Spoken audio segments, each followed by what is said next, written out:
बृहत् संहिता में हम प्रासाद लक्षणाध्याय का अध्ययन कर रहे थे और आज जो चर्चा करनी है वो है 20 प्रकार के जो प्रासादों के भेद कहे हैं आचार्य ने उनकी।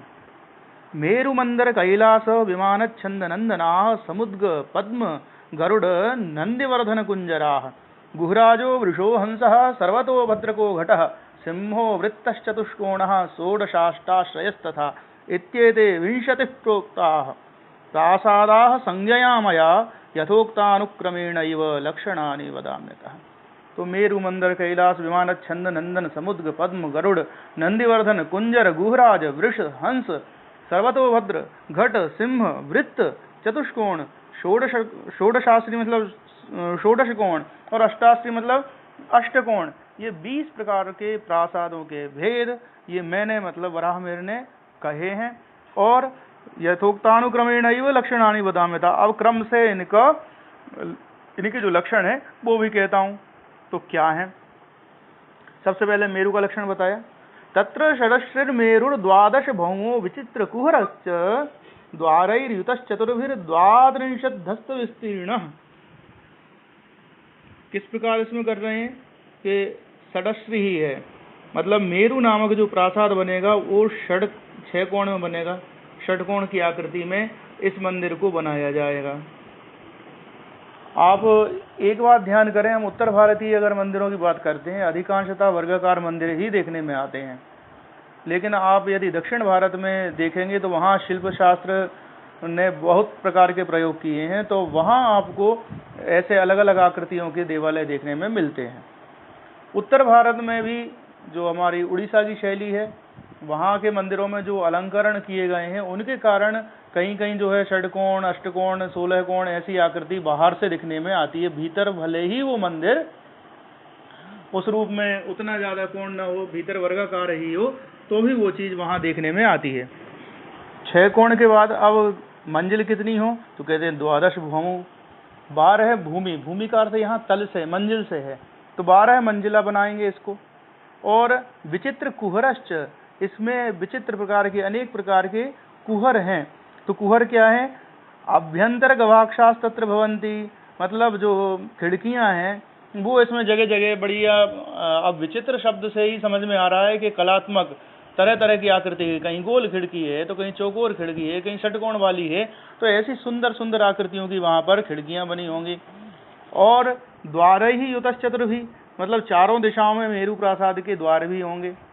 और द्वात्रिंशद्धस्त विस्तीर्ण, 32 हाथ के बराबर इसका विस्तार अर्थात इसकी चौड़ाई होगी।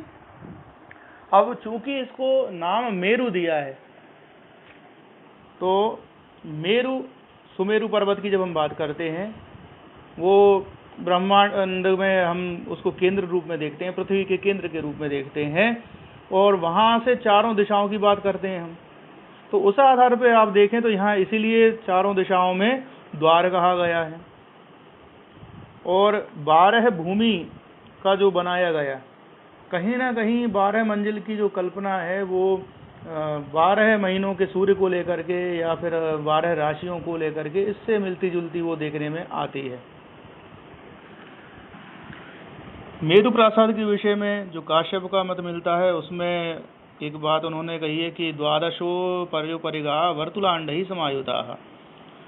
ये वर्तुल और अंडाकार इसके शिखर की बात कर रहे हैं, वहाँ जाकर के इसमें गोलाई वहाँ पर देखने में आएगी, क्योंकि मेरु की कल्पना जो पृथ्वी के केंद्र से कर रहे हैं तो वहाँ इस वजह से थोड़ी वो गोलाई वाली बात यहाँ कह रहे हैं।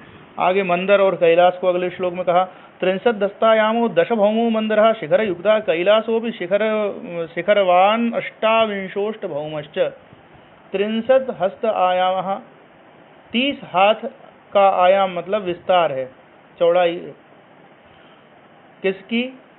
मंदिर नामक जो हमारा देवालय है उसकी।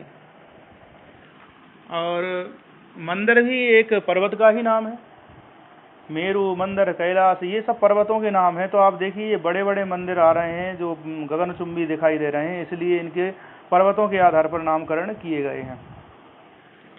तो 30 हाथ का आयाम कहा, 10 भूमि क्या किया इन्होंने, 32 हाथ था, 2 हाथ कम कर दिए मेरू से, और ऐसे ही भूमि भी 12 से घटा करके 2 कम करके 10 कर दी, 10 मंजिल का होगा। शिखर युक्त, शिखर भी इसमें होगा।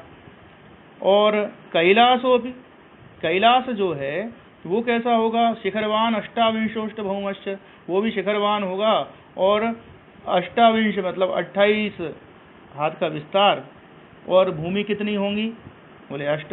तो बिल्कुल मेरू से 2-2 कम करते हुए भूमि और विस्तार में, और बाकी सारी चीज़ें इसमें उसी प्रकार से मानना चाहिए जिस प्रकार षटकोण की आकृति मेरू में कही गई थी, क्योंकि बिल्कुल उसी से ये उठा के चल रहे हैं, और आगे काश्यप के मत से ये स्पष्ट हो भी रहा है।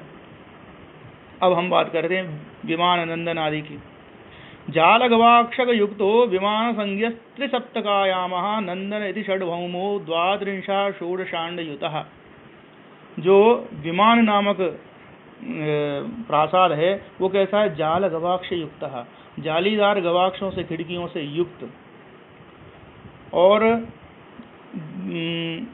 त्रिसप्तक आयाम, त्रिसप्तक मतलब 7 का एक तिहरा कर लें हम, 7 को 3 बार 7 मतलब 21, 7 21, तो 21 हाथ का इसका विस्तार हो गया, और खिड़कियां जालीदार हैं। भाई विमान शब्द सामान्यतः किस अर्थ में प्रयोग होता है, जो देवताओं के विमान हैं, तो विमान की जब हम कल्पना करते हैं तो उसमें हवा आती रहे, उस प्रकार से वो जालीदार और काम नक्काशी के बहुत होते थे, तो इसमें नक्काशी बहुत बारीक करी जा रही है, इसलिए इसको विमान कह रहे हैं। और दूसरी बात, जो वायुयान इत्यादि उनमें खिड़कियां जो बारीक बनाने का एक औचित्य ये भी था कि भाई तेज हवा है तो आप ढक लोगे, पर्दा वगैरह लगाना जो है जालीदार खिड़की में ज़्यादा उसको सपोर्ट मिलेगा, और अगर जो है खुली खिड़की है तो आप पर्दा लगाओगे तो संभव है कि आपको थोड़ी समस्या हो। तो बिल्कुल विमान से इसकी तुलना करने के कारण इसका नाम विमान हो गया। नंदन इति षड्भौमो 32 षोडशांडयुतः। और जो नंदन नामक प्रासाद है इसकी जब हम चर्चा कर रहे हैं, अच्छा नंदन से पहले एक बात, यहाँ जाल गवाक्ष युक्त इत्यादि कह के तो छोड़ दिए, बाकी बातें नहीं बताई, तो उसको कैसे लें, तो काश्यप के मत से यह नीचे आ रहा है कि षडश्र अष्टभौमश्च, षडकोण का और 8 भूमि वाला ही। मतलब ये हुआ कि केवल कैलाश में और विमान में जो अंतर आया वो विस्तार का है, बाकी डिजाइन वही चली आ रही है, और कोण षटकोण की आकृति ही चल रही है, इसमें कहीं कोई अंतर नहीं आया है। और 8 भूमि पे हमने कैलाश को छोड़ा था, तो विमान भी 8 मंजिला ही है, बस अंतर क्या हो गया कि 8 मंजिल होने के बाद भी ये सकरा है, जबकि जो कैलाश था उसकी चौड़ाई ज़्यादा है, वो 28 हाथ चौड़ाई वाला था और ये 21 हाथ चौड़ाई का, और इसकी खिड़कियों में विशेषता हो गई।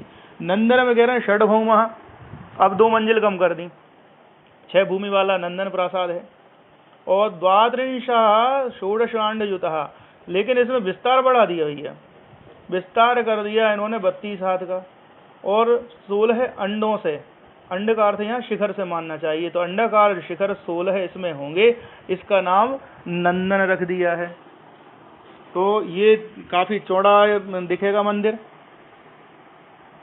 क्यों दिखेगा क्योंकि मंजिल कम कर दी, 6 मंजिल का ही कह रहे हैं, और 32 हाथ वाला कह रहे हैं, 32 हाथ का। वैसे इसकी ऊंचाई तो खैर जो बराबर उसी में ही जाएगी, जो नियम है नियम के अनुसार ही ये सारी चीज चलेगी, लेकिन जो है यहाँ मंजिलें कम होने के कारण ये मंजिलों की लंबाई बढ़ जाएगी।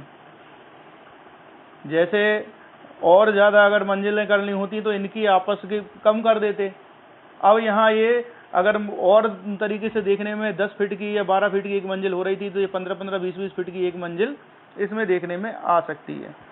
और इसका सबसे बड़ा जो वैशिष्ट्य है कि इसमें 16 शिखरों की योजना है, तो नंदन आनंद को देने वाला इस प्रकार से। फिर आगे कहा समुद्र इत्यादि में, वृत्ता समुद्र नामा पद्मा पद्माकृति शया अष्टौ श्रृंगेण ऐकेन भवेदेकैव च भूमिका तस्य। जो समुद्र नामक प्रासाद है वो गोल बता रहे हैं, देखिए मुद्ग मतलब मूंग, तो मूंग की तरह जो गोलाकार होगा उसको समुद्ग कह देंगे। तो समुद्ग नामना वृत्तः परिवर्तुलः मुद्गाकारः, मूंग जैसी जिसकी गोलाई हो उसको समुद्ग कह रहे हैं। पद्माकृति ही शया अष्टऊ, और जो पद्म नामक देव प्रासाद है वो पद्म की मतलब कमल की आकृति का ही बनेगा, जैसे लोटस टेम्पल है ना दिल्ली में, उस प्रकार। और शया अष्टऊ, इसमें अष्टदल कमल बनाएंगे इस, और अष्टऊ हस्ता विस्तीर्णाः, 8 हाथ का ही इसका विस्तार लेकर के चल रहे हैं। अब देखिए इसका विस्तार कम हुआ, क्यों हुआ?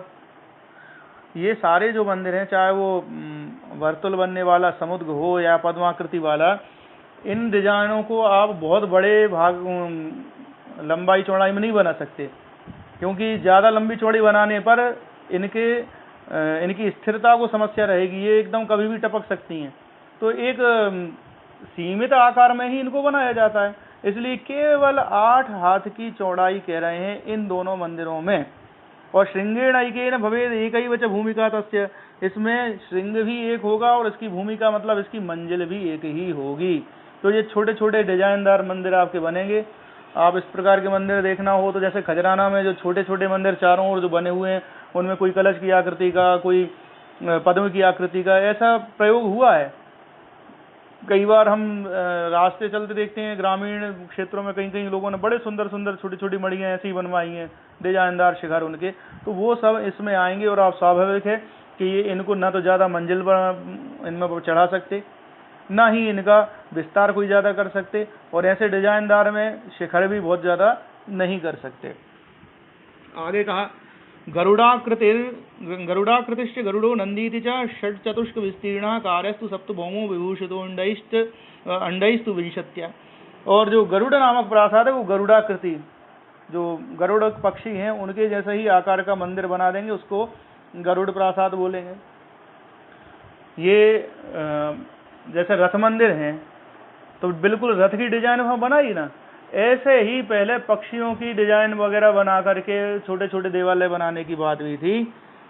तो उसमें ऐसा करते थे कि भाई आगे की तरफ वो चोंच सी निकाल दी सामने छज्जे की, तो उस प्रकार वो आकृति बनती है।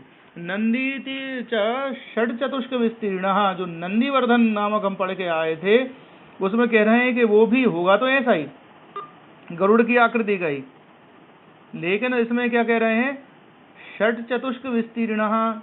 एक तो 6 बार 4, 6 चुक्को 24 हाथ का इसका विस्तार होगा। और इसमें कह रहे हैं कार्यस्तु सप्तभौमः, 7 भूमि होंगी, विभूषितो अंडैस्तु विंशत्या, और 20 अंड से मतलब 20 शिखरों से ये दोनों युक्त होंगे, 7 मंजिल के होंगे। लेकिन इसमें जो नंदीवर्धन है, अंतर केवल इसमें पूंछ और पंख, ये डिजाइन गरुड़ वाली नहीं आएंगी। अब ये चीज हमें कहाँ से पता चली? ये चली काश्यप के मत से, नंदी तथा कृतज्ञ पक्षादि रहिता पुनः। तो केवल आकृति गरुड़ जैसी बना दी, चोंच वगैरह उस तरह की डिजाइन बना दी, लेकिन पूंछ और पंख वगैरह नहीं बनाए तो वो नंदीवर्धन कहलाएगा। और यदि पूरी तरह से हमने गरुड़ की आकृति बना दी है तो वो गरुड़ कहलाएगा। और दोनों ही मंदिर 7 मंजिला हैं और दोनों में 20 शिखर हैं और दोनों में षट्चतुष्क विस्तीर्ण मतलब 24 हाथ का विस्तार लेके गए। कुंजर इति गजपृष्ठा षोडश हस्ता समन्ततो मूलात् गुहराजा षोडक त्रिचंद्रशाला भवेद बलभि। जो कुंजर है वो किस प्रकार होगा? गजपृष्ठा, हाथी के पीठ जैसी आकृति बनी होगी इस मंदिर की। तो महाबलीपुरम के जो रथ मंदिर हैं उनमें भीम रथ को देखिएगा आप, बिल्कुल गजपृष्ठाकार ही उसकी छत है। षोडश हस्ता समन्ततो मूलात्, और इसको 16 हाथ का इसका विस्तार बता रहे हैं। और साथ ही जो समन्ततो मूलात् पद आया है उसका संस्कृत टीकाकार लिखते हैं कि समन्ततः चतुर्दिक्कम षोडश हस्ताविष्कम वा, भाई चारों दिशाओं में 16 हाथ हो, तो इस हिसाब से तो ये 32 हाथ का विस्तार समझ में आता है। अन्येषां पाठः षोडश हस्तः सुविस्तरो मूलात्, और मूल से 16 हाथ विस्तार। अब कहीं एक ये भ्रम ऐसा भी आता है कि इसका विस्तार भी 16 हाथ का है और इसकी ऊंचाई भी 16 हाथ की तो नहीं है मूल से ऊपर की ओर। और वैसे तो ये द्वात्रिंशत् हस्ता तस्य उच्चम लिख रहे हैं कि 32 हाथ की ही इसकी ऊंचाई होनी चाहिए 16 हाथ विस्तार के अनुसार। और उत्थित गजाकार एक भूमिका खड़े हुए हाथी के जैसी इसकी आकृति दिखाई देगी और एक भूमि एक मंजिल वाला ये होगा। इसके बाद जो गुहराज के विषय में कहा, गुहराजा षोडशस कहा त्रिचंद्रशाला भवेद बलवी। और जो गुहराज है वो एक तो गुह की आकृति, गुहराज के विषय में काश्यप का मत है गुहराजो गुहाकारो, जैसी हमारी गुहा मतलब गुफा होती है उस प्रकार की डिजाइन वाला होगा और इसका विस्तार भी 16 हाथ का है। ऐसे ही काश्यप के मत से बिल्कुल सुस्पष्ट है कि कुंजरो गजपृष्ठावो हस्ता षोडश विस्तृता, 16 हाथ का ही विस्तार है, वहाँ 32 भ्रम से नहीं मानना चाहिए। जो मूलार्थ शब्द से एक भ्रम होता है उसकी आवश्यकता नहीं है। और ऐसे ही ये भी 16 विष्कंभा षोडशा स्मृता, ये गुहराज के विषय में भी कह रहे हैं। और साथ ही बात जो आ रही है यहाँ कि इसकी जो वल्लभी है वो चंद्रशाला 3 चंद्रशालाओं से युक्त हो, तो अनयोर द्वयोर अपि वल्लभी कुहोरई त्रिचंद्रशाला भवेत स्यात्, तो 3 चंद्रशालाओं से उसकी वल्लभी युक्त होनी चाहिए। ये तो दोनों में ही कह रहे हैं संस्कृत टीकाकार, लेकिन हम जब मूल रूप से उठाते हैं तो तीनों में गज पृष्ठाकार में वो चीज़ आएगी कि नहीं आएगी ये थोड़ी सोचने वाली बात है। गुहराज में कैसे बनती है उसको देख सकते हैं। सबसे पहली बात तो ये वल्लभी शब्द क्या है, तो वल्यते आच्छाद्यते, जो आच्छादन किया जाता है उसको हम वल्लभी बोलते हैं। तो जो ढालू छत है या फिर जो लकड़ी का बना हुआ जो हमारा छप्पर का ढांचा होता है उसके लिए वल्लभी शब्द का प्रयोग होता है और उसमें बल्लियां लगी होती हैं, तो इस वल्लभी से ही बल्ली शब्द हिंदी में बना होगा। दूसरा, घर के सबसे ऊंचे भाग को मतलब छत को भी वल्लभी कहते हैं। और यहाँ कह रहे हैं कि वल्लभी में 3 चंद्रशालाएं हैं, तो चंद्रशाला मतलब छत के ऊपर बना हुआ जो एक आध कमरा होता है, 1 कमरे 2 कमरे जो एक उतने ही बस छोटे से हैं, तो वो चंद्रमा की चांदनी में होने के कारण उनको चंद्रशाला या चंद्रावलोकन इस प्रकार के शब्द वहाँ आ रहे हैं। मंदिरों में छत के ऊपर कोई भवन तो देखने में उस प्रकार आएंगे नहीं, तो संभवतः ये शिखर की ओर ही संकेत है कि भाई 3 शिखर युक्त ये मंदिर होने चाहिए। और गुफा में हो भी सकता है कि भाई नीचे वाला जो भाग है वो तो गुहाकार बना दिया, लेकिन गुफा होती कहाँ है, पर्वत में, पर्वत पे तो अनेक श्रृंग हो सकते हैं। आगे कहा वृष एक भूमि श्रृंगो 12 हस्ता समंत 2 वृत्तः हंसो हंसाकारो घटोष्ट हस्तः कलश रूपः। जो वृष नामक प्रासाद है वो एक भूमि वाला है और एक ही इसमें श्रृंग है, मतलब शिखर भी एक ही है। 12 हस्तः और 12 समंततो वृत्तः, ये जो है 12 हाथ वाला है। और दूसरी बात जो कह रहे हैं कि भाई समंततः वृत्तः मतलब ये गोलाकार है चारों तरफ, तो इसका जो व्यास है वो 12 हाथ का होगा, चारों तरफ गोलाई में ये मंदिर बनेगा, इसको हम वृष कह रहे हैं। संभवतः वृषभ की कुबड़ से इसमें लिया होगा क्योंकि वृक्ष तो गोल होता नहीं है, या फिर जो है कई वृषभों के वो दोनों ओर के जो श्रृंग हैं वो मिलकर के एक वृत्त जैसा बनाते हैं, उससे वृषभ नाम इसका रखा होगा। हंसो हंसाकारा, सिंपल बात है कि जो हंस नामक प्रासाद है वो हंस की आकृति का ही होगा और सारी चीज़ें पहले वाली ही हम लें कि 12 हाथ का ही विस्तार, एक भूमि एक श्रृंग। घटोष्ट हस्ता कलश रूपा, और जो घट है वो 8 हाथ के विस्तार वाला है और कलश के आकृति का है। ठीक है, ये तो इतना सकरे में इसको बनाना ही पड़ेगा क्योंकि घट जैसी आकृति अगर आप कलश जैसी आकृति बना रहे हो तो बहुत बड़े बनाने में इसमें गिरने का भय होगा, इसलिए इसको छोटे में बनाया। अब सर्वतोभद्र के विषय में कहते हैं द्वारैर्युतश्चतुर्भिर् बहुशिखरो भवति सर्वतो भद्रा बहुरुचिर चंद्रशाला षड्विंशा पंचभौमश्च। जो सर्वतोभद्र प्रासाद है चतुर्भि द्वारयुतः, चारों दिशाओं में उसमें द्वार होंगे, तो इस प्रकार 4 द्वार से संयुक्त हो गया। बहुशिखर, बहुत सारे उसमें शिखर बने होंगे। और बहुरुचिर चंद्रशाला, और बहुत सुंदर चंद्रशालाएं बनी होंगी। स्वाभाविक है कि जब बहुत सारे शिखर बनाने हैं तो उन शिखरों के नीचे उतना आपको एक एक कमरा बनाना होगा छत के ऊपर, और उस पे से आप शिखर की डिजाइन दोगे। इसलिए चंद्रशालाएं भी बहुत सारी बन जाएंगी। षड्विंशा पंचभौमश्च, 26 हाथ इसका विस्तार होगा, और 5 मंजिल इसमें होंगी। सिंहाक्रांतो द्वादश कोणोष्ट हस्त विस्तीर्ण, चत्वारोंजन रूपा पंचांड युतस्तु चतुरस्रः। जो सिंह नामक प्रासाद है वो सिंहाक्रांत मतलब सिंह की प्रतिमाओं से शोभित है। आपको जैन मंदिरों में ये चीज आज देखने में बहुत आएगी, विशेषकर जो दिगंबर जैन मंदिर हैं उनमें सिंह की आकृति कहीं ना कहीं जो है शिखर के आसपास आपको देखने में आ जाती है। अब ये जैन स्थापत्य में आवश्यक नियम है या नहीं ये मुझे नहीं ज्ञात, लेकिन मैंने आज तक जितने जैन मंदिर देखे उनमें कहीं ना कहीं आपको सिंह की आकृति अवश्य देखने में आती है। इसके अलावा जो केसरी वंश था आपके कलिंग का, उड़ीसा का, वहाँ के जितने मंदिर हैं कहीं ना कहीं वो भी सिंह को बताते थे। और अब पहले हम लोगों ने चर्चा करी थी कलिंग के उड़ीसा के मंदिरों के विषय में। कोणार्क का सूर्य मंदिर जो गिरा उसका कारण ही ये था कि भाई 80 टन का सिंह वहाँ पर ऊपर रख दिया गया था।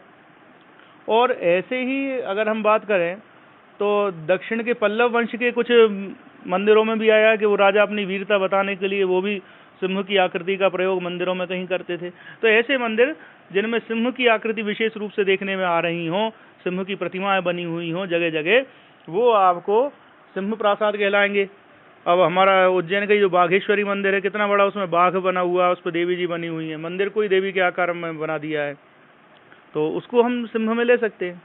और 12 कोण वाला होगा, 12 कोण इसमें आएंगे टोटल, और 8 हाथ का इसका विस्तार कह रहे हैं, बहुत सकरा बनेगा। और चत्वारो अंजन रूपा पंचांड युतस्तु चतुरस्रः, और शेष जो बचे हुए हैं वृत्त, चतुष्कोण, षोडशाश्री और अष्टाश्री जो हैं, तो उनके लिए कह रहे हैं कि भाई जैसा उनका नाम है उसी प्रकार से वो होंगे। तो जो वृत्त है वो वृत्ताकार बनेगा, जो चतुष्कोण है वो चतुष्कोण में बनेगा, जो षोडशाश्री कह रहे हैं वो 16 कोण में बनेगा, जो अष्टाश्री कह रहे हैं वो अष्टकोण की आकृति में बनेगा।